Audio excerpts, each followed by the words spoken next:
Hello, everyone. I'm Ryan, 22 years old. Today, in a conversation with friends, I asked a question. What is the naughtiest thing you have ever done as a teenager? And the story I was about to tell immediately flashed through my mind. I was so tempted to remain anonymous, but it happened so long ago, I will use my real name to tell everything to you.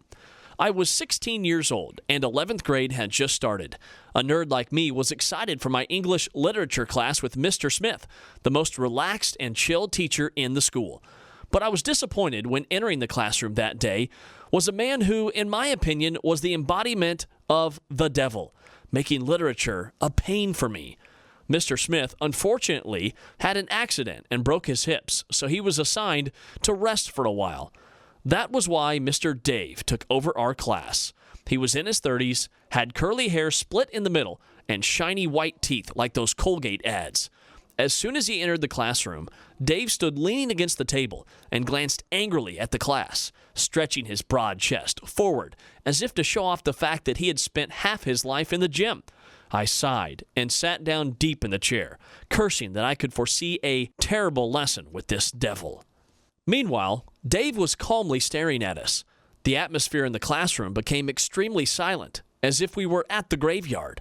But the girls seemed excited. Dave took a mouthful of coffee, freaking swished it in his mouth, and slowly swallowed before opening his damn mouth and said, "I don't need to introduce myself anymore. You guys already know my name, and that should be all you know about me. However, I am happy to answer any questions you have." Finishing his words, he shot a hunting smile with his fangs visible. The girls in the class felt ecstatic when they thought he was flirting. Almost immediately, an arm shot up in the air. It's Tiffany, the hot and dumb as hell student of the class. I don't mean to be rude, but do you work out? Almost immediately, Dave shot that predatory smile, making the girls and a few boys straight up, thinking that he was giving that smile to them. I didn't care about all that, but when I turned my gaze to Andrea, the girl I secretly liked, I felt my heart ache for a second when I saw that she was staring at the ridiculously broad chest of that damn Dave, too. I began to feel uncomfortable. Of course, I am very invested in my health, and I think you guys need to do the same. For me to give you better advice, let's start taking attendance first. I want you to provide me with the most detailed information about yourself. He winked at the crowd, and 2/3 of the students in the class eagerly handed their full biography to this strange man. Even the boys were trying to leave a better impression of them for this Dave to keep an eye on. Lastly, Khan. Asad Khan? When I heard my name read, I immediately felt irritated. I was about to fix his pronunciation, that it was not pronounced as Asad, like a sad boy.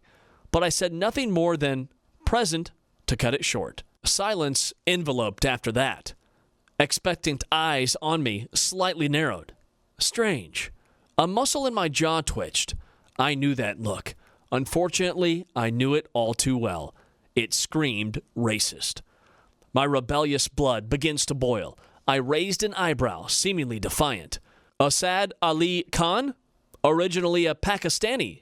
Muslim, huh? He gritted his teeth and gave me a half smile. It was the beginning of a verbal abuse attack. During the class that day, I became Dave's favorite victim.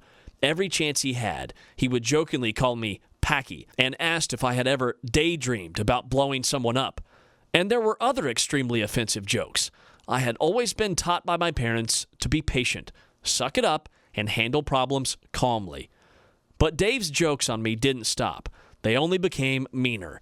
Dave even tried to disqualify me in the English literature, while my grades had always been first in the class. More than anything, I was proud of my origins and my religion, and I swore no one should ever offend me about those things. My determination to revenge was even greater when Andrea, my dream girl, laughed at the crude jokes Dave targeted at me. I decided that sooner or later I would take revenge, just waiting for the perfect moment. As I said, I waited patiently to take revenge on this damned racist guy. Do you still remember Dave's coffee drinking habits? He drank it religiously every day. Thanks to watching him guzzling it down daily, that I had a ridiculous but brilliant idea in my mind. One day, after being called by Dave as a milk chocolate bar and becoming a joke for the whole class, I returned home extremely furious. My father was also in a bad mood at dinner when he complained that he had some stomach problems and had to take a laxative solution.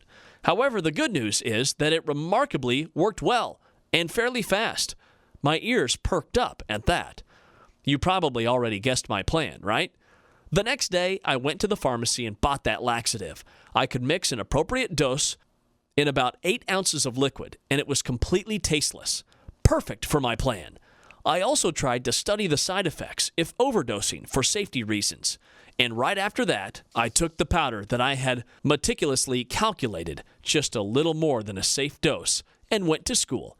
Day in and day out, I didn't have a safe chance to pour that powder into Dave's drink. And then finally, the occasion presented itself. I was about to return to the classroom from the bathroom when the fire alarm went off. It was a fire drill. It could have been a real fire, and I had to make a risky decision to stay in the building for my plan. But with a 16-year-old boy scorned and humiliated, I had every reason to act stupidly.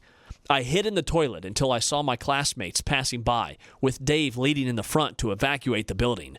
When I made sure no one was there, I sprinted back to the classroom. Therefore, I saw what I rhymed. Dave's coffee cup lying on the table, still quite full. I didn't miss a minute and poured both doses into his drink, shook it, and sprinted out to join the rest of my class in the courtyard, and no one suspected a thing, as other students were still arriving. We returned 15 minutes later because it was just a practice alarm, and I couldn't have been happier to see Dave drinking that cup of coffee as a way of relieving stress. Unfortunately, I could not see the results of my prank with my own eyes. But later that afternoon, the seniors spread out that poor Dave could not sit still for a minute and finally broke into the toilet. He didn't make it before doom impended in his knickers. Ha ha ha ha! No need to say how satisfied I am. Dave had to take a break the next day with a yellow stain on his pants and tomato red face. To this day, no one knew or suspected who or what was behind that incident, and everyone assumed he just had a bad case of diarrhea. He did come back in full health the next day, only seemed a bit more humbled because the whole school would look at him and snicker. He did, however, continue the racism throughout the school year, but I stopped giving a damn, pleased with that one-time prank. The moral of the story, guys, is don't be a racist prick with anyone, especially vengeful teenagers.